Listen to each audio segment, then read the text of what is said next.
और मूल शिव महापुराण सुनाते सुनाते जीवन बिता दूंगा मैं तो लोगों का। बहुत विस्तृत है शिव महापुराण। संक्षिप्त में, श्री ब्रह्मा के 10 पुत्रों के बाद में एक बेटी जन्म ली। ब्रह्मा जी की बेटी का नाम मालूम बा? ब्रह्मा जी की बेटी का नाम संध्या है। शिव महापुराण के अनुसार, भागवत के अनुसार नहीं। संध्या नाम की बेटियां थी। संध्या नाम की बेटियां बड़ी सुंदर, त्रिपुर सुंदर, विश्व सुंदरी। संध्या आकर के और पिताजी से बोली, बाबूजी मेरे लिए क्या आज्ञा है? अब बोले, अब तुम्हारे लिए मतलब कि आज्ञा क्या है बेटी? अब जो तुमको रुचिकर लगे वो करो। तो वो देखो, भगवान शिव की प्राप्ति के लिए वो जाकर के और वन में तपस्या करने लगी। लिखा है कि सच संध्या सुतो में ही मनोजात पुरा और तपसे घृत कामं च दीक्षा स्वैना यथा विदे। श्री वशिष्ठ जी से कहा, किसने? ब्रह्मा जी ने, कि जाओ और मेरी बेटी संध्या है, उस संध्या को जाकर के गुरु दीक्षा दे दो और गुरु दीक्षा दे करके बोल दो भगवान शिव की आराधना करें, मनोवांछित फल प्राप्त करेगी। और गए वशिष्ठ जी जा करके, वशिष्ठ पुत्रम गच्छन्तुम संध्या जाता पुरोगमात् तपसे धृत कामं में दीक्षस्वैना यथा विधि। खूब विधिवत दीक्षा दिया और दीक्षा दे करके मंत्र क्या वशिष्ठ जी ने दिया उसको?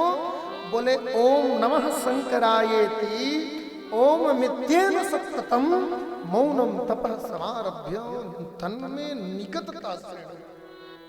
हे संध्या, तुम शिव जी के एक मंत्र का जाप करो। मंत्र का नाम क्या है? बोले, ओम नमः शंकरायेति नमः ओम।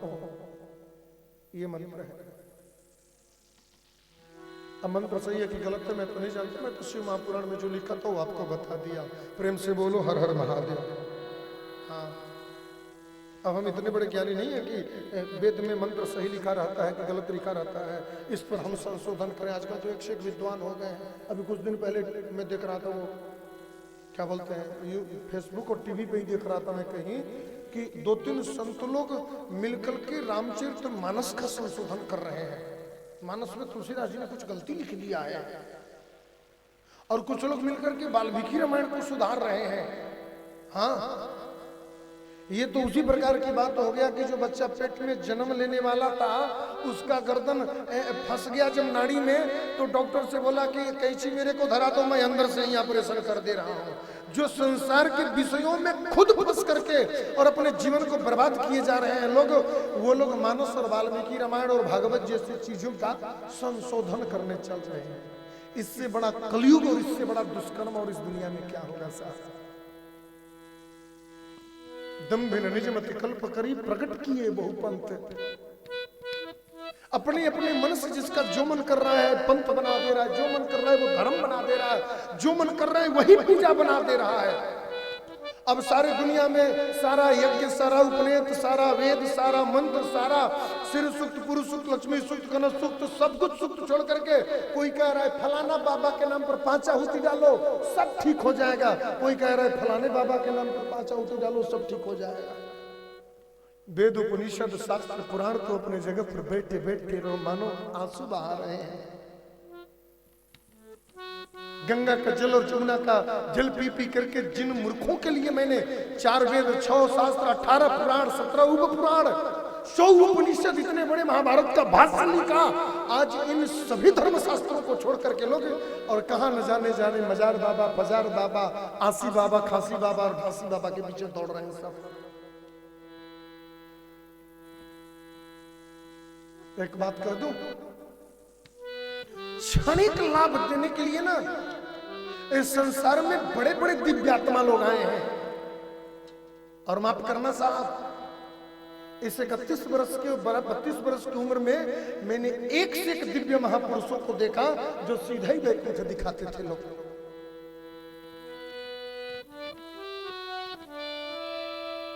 बहुतों को देखा गया। पिछले विगत 10 वर्षों के अंदर की आप घटना उठा करके देख लो।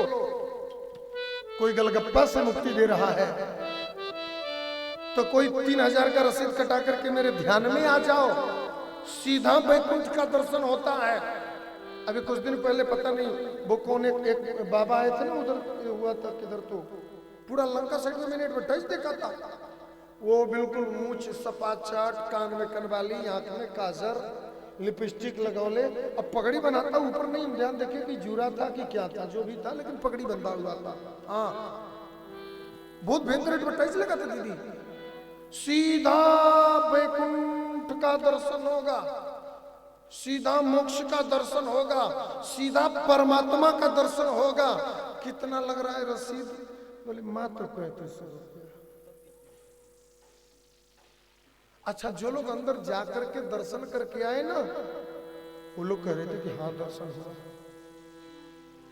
एक दिन मैं भी गया, मैं बोला आज दर्शन कर ही आता हूँ। रामायण पढ़ते पढ़ते, भागवत पढ़ते पढ़ते, शिव महापुराण, देवी भागवत पढ़ते पढ़ते पूरे जीव पर के बाल उखड़ गए। आज तक एक भी भगवान मेरे को नहीं दिखे। आज मुझे वैकुंठ देख ही आना है। और मैं अंदर गया और अंदर जा करके 3500 का रसीद कटा कर गया। आगे वाले सीट पर एयर कंडीशन रूम में फर्स्ट क्लास गद्दे पर बैठा। बाबा जी आए, पूरे हॉल का लाइट बंद, केवल बाबा पे लाइट चल रहा था। मेरे को भी लोग कहते हैं कि आप भी ऐसी व्यवस्था करो। मैंने कि अभी थोड़ा और पाखंडी बन जाने दो तब करूँगा, अभी नहीं। हाँ, उसके लिए पाखंड ज़्यादा चाहिए होता है, थोड़ी सी पाखंड में काम नहीं चलेगा। और लाइट जला और एक शब्द उधर से आया, हम जीव हैं और इस संसार में एक परमात्मा ही सत्य है। हम कहे कि 1000 तो वसूल हो गया, लेकिन अभी 2500 फंसा है। बोले जीव माया में पड़ा हुआ है, अंत में जाना भगवत धाम ही है। मैंने कहा 1000 और वसूल हो गया, अभी 1500 फंसा है। बोले संसार की माया को लेकर के करोगे क्या? भगवान के चरणों में समर्पित कर दो। दिव्य मंदिर का निर्माण हो रहा है, कम से कम 1-1 लाख को दे दो। हम के पहले हमारा 1500 का वापस करो, इसके बाद 1 लाख बारे में हम सोचेंगे। हाँ, फिर थोड़ी देर बाद ज्ञान आया। बाहर में तमाम लोग प्रश्न कर रहे हैं कि जो लोग अंदर आए हैं उनको भगवत धाम, भगवत दर्शन मिला कि नहीं? मेरे प्यारे भक्तों, यदि तुम बाहर जाकर के कह दोगे कि भगवान का दर्शन नहीं हुआ, तो लोग यही कहेंगे कि दुनिया में तुमसे बड़ा मूर्ख कौन है, फालतू में 3000 लगा करके चले आए। इसलिए भगवत दर्शन कुछ नहीं, गुरु का दर्शन ही भगवत दर्शन है। दुनिया तुम्हें मूर्ख न समझे, इसलिए बाहर जाना तो कह देना कि भगवान का दर्शन हो गया। और यदि तुम कहोगे कि दर्शन नहीं हुआ तो लोग तो तुमको मूर्ख ही समझेंगे ना। फिर 3500 का रसीद क्यों कटाया था? मूर्ख ही हो। इसलिए मूर्ख न बनना हो और दुनिया के सामने एकदम छाती उतान करके चलना हो तो बाहर निकल करके एक ही बात कहना कि हाँ भगवान का दर्शन हुआ है। और सुनो, यही बात आगे वालों को भी समझाया गया था जिनकी सुन करके तुम आए हो। प्रेम से बोलो, जोर से बोलो। काफी लोग मुंह तोप के हंस रहे हैं। हमारे बाद वाले लाइन में लगता है वो लोग भी गए होंगे। ऐसे भगवत दर्शन होता है साहब। तरस गए न जाने कितने संत महात्माओं की अखियां, तरस गए न जाने कितने तप करते हुए लोगों का जीवन कल्प कल्पांतर बीत गया। जिस परमात्मा का दर्शन करोड़ों वर्षों की तप से नहीं हो पाता है, आज मात्र 2500 की फीस में गोलगप्पा बेचते बेचते लोग हाथ सड़ गया साहब लोगों का, और आज तक करोड़पति नहीं हो पाए। और यहाँ तो गोलगप्पा का एक बार पानी पिला देने मात्र से लोग करोड़पति बनते हैं। तो जोर से बोलना पड़ता है। और फिर मैं अपने लोगों से कहता हूं कि बाहर आर्यावर्त खंड 4 वेद 6 पुराण 18 पुराण 6 शास्त्र 17 पुराण, इतने देवता, इतने ब्रह्म, इतने परमात्मा की उपासना करने के बाद भारत जैसी आर्यावर्त खंड की भूमि पर इतना पाखंड, मेरे को एक गीत आता याद आता है कि क्या से क्या हो गए देखते देखते।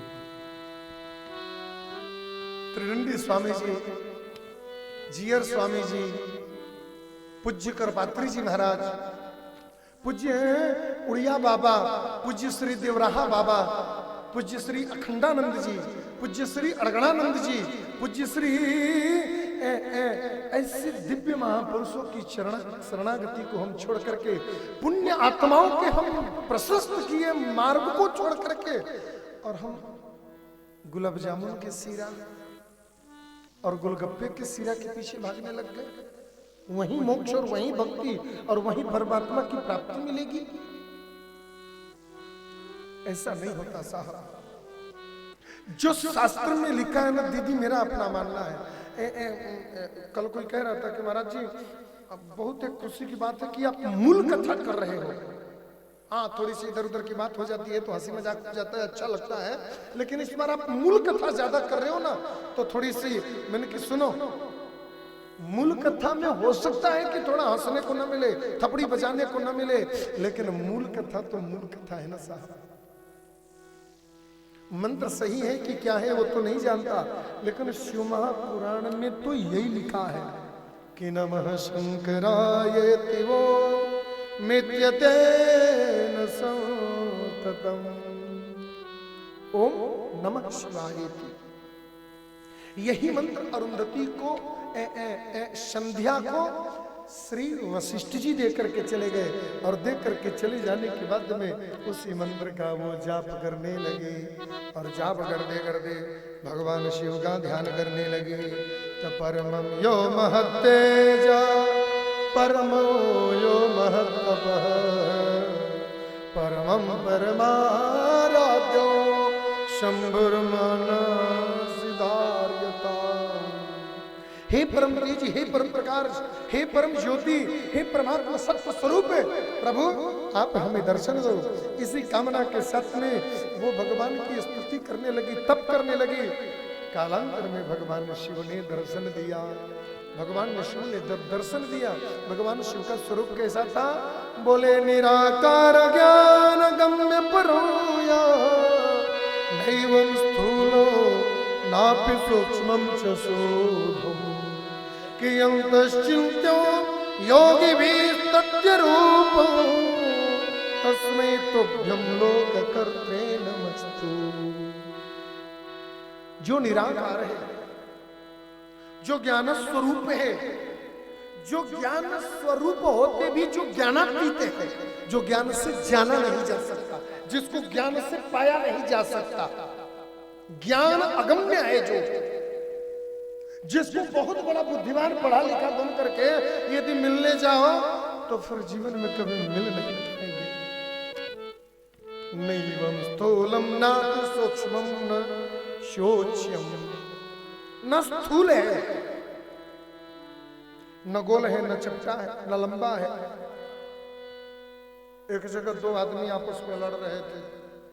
एक बोल रहा था कि नहीं पृथ्वी गोल है।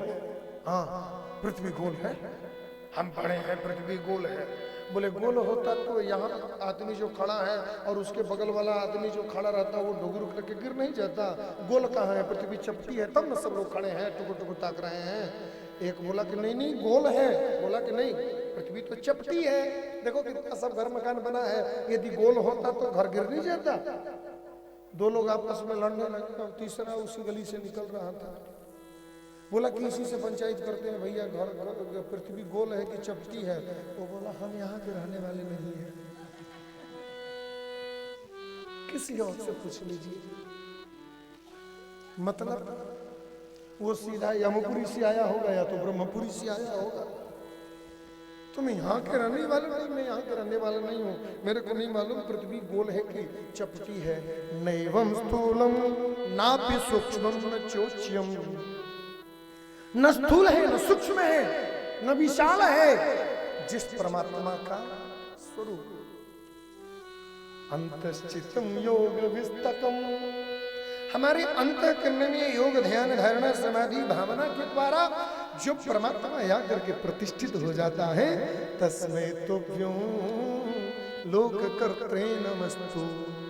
जो संपूर्ण ब्रह्मांड के क्रिया को करने वाला है, ऐसे परमात्मा को मैं प्रणाम करता हूं जो हमारे हृदय में प्रतिष्ठित है, जो विश्वनाथ हमारे दिल में विराजमान है। किसी ने पूछा उसका रूप कैसा है, कि बताता हूं, 1 मिनट रुको। तो सर्वम शांतम निर्मलम निर्विकारम। शिव जी की कथा अभी जो हो रही है ना साहब, ये भागवत से कोई कम आनंददायक नहीं है, बस एकाग्रता की जरूरत है। भागवत के श्लोकों से, शिव महापुराण के श्लोकों में कम आनंद, कम अनुभूति नहीं होती है। और वो भी काशी में करना हो तो क्या पूछना है। ध्यान से सुनिएगा, शिव जी का स्वरूप कैसा है। बोले सर्वं शांतम निर्मलो निर्विकार ज्ञानागम्यम स्वप्रकाशो विकारो स्वाद्यम प्राख्यम द्वीन मार्ग प्रशस्तद रूपम यस्य तम नमामि प्रसन्न।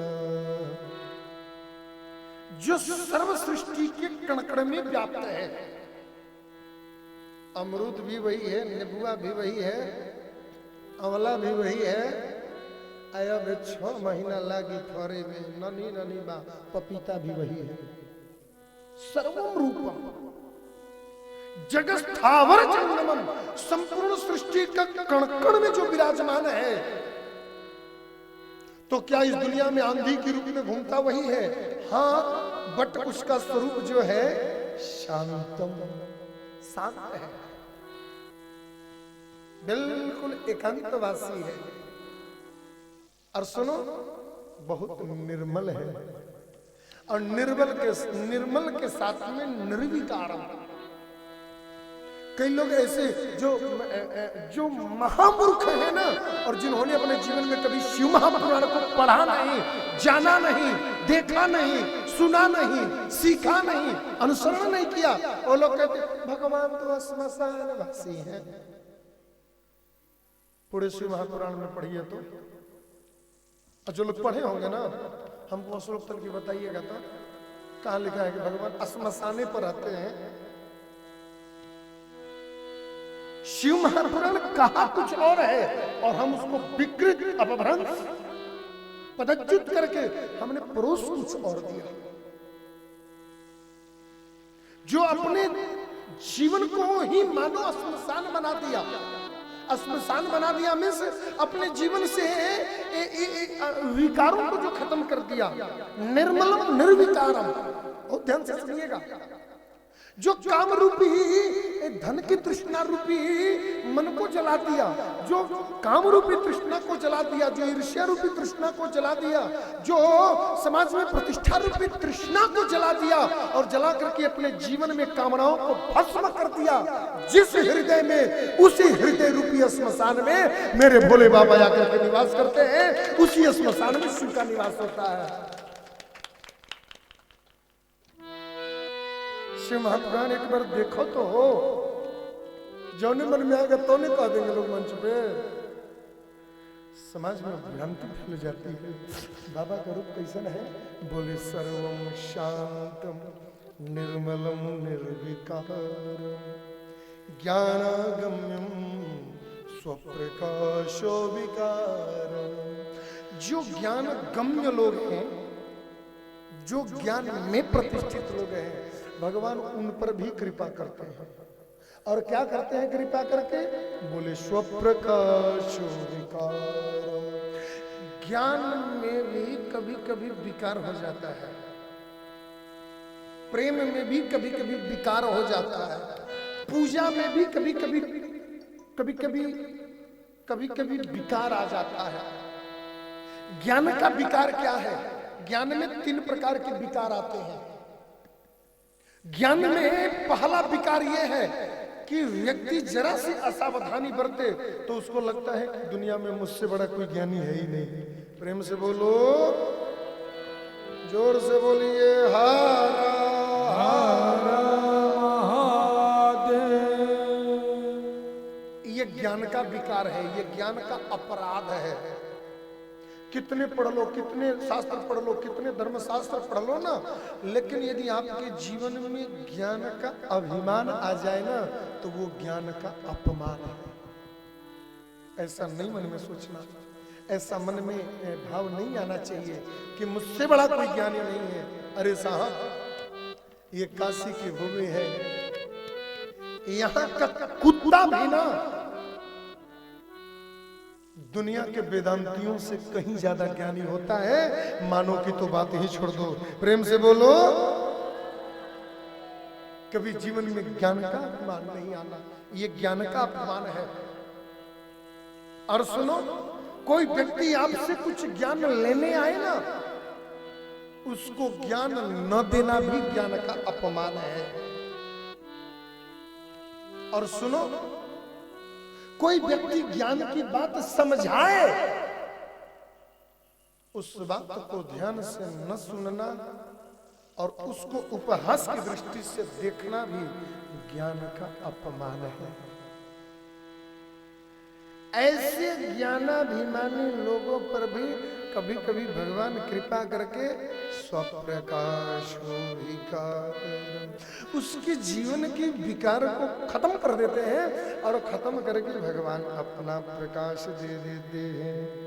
रूपम यस्य त्वां नमामि प्रसन्ना, जो ज्ञान का पुंजत्व स्वरूप है, जो मानो संपूर्ण सृष्टि में सबके हृदय में वेद वेदांत ज्ञान के रूप में प्रतिष्ठित है, ऐसे भगवान शिव को हम प्रणाम करते हैं। बोल बाबा विश्वनाथ की जय हो। संध्या ने इस प्रकार भगवान का स्तुति किया। स्तुति करने के बाद बोले नाथ, बोले वरदान मांगो। बोले मेरे को कुछ नहीं मांगना है। तो बोले विवाह ही कर ले। नहीं कुछ वरदान चाहिए तो विवाह कर ले।